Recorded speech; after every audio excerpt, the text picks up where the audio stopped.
तुला खरं खरं सांग, तुला कोण आवडतं बाळा? खरं एकदम पक्का सांग प्लीज प्लीज, खरं खरं सांग. पप्पाच मला येईल तुला पप्पाच आवडतात? का आवडतात पप्पा? मम्मी नाही आवडत.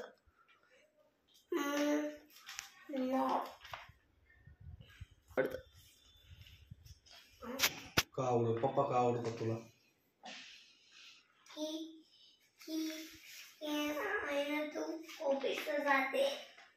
ऑफिसला जातो म्हणून? ओके. तो खायला म्हणून? तुला मम्मी नाही आवडत आई? आणि मम्मी पण आवडती तू पप्पाचा पाय कष्ट घेतलं. पप्पाचा पायला मग त्याचं ऑफिसचं कामच असते ना, मग ते कोणाचा फोन आहे ना, मी काहीतरी कामाचं पाहिले. मग पप्पाला ऑफर देत असते. काहीतरी काम आहे म्हणून पाहिली मोबाईल मी. मम्मा मोबाईल पाहायचं नसते. आणि तू पाहत होते? 5 मिनिटं पाहायचं पण नाही. जेव्हा मला भूक लागली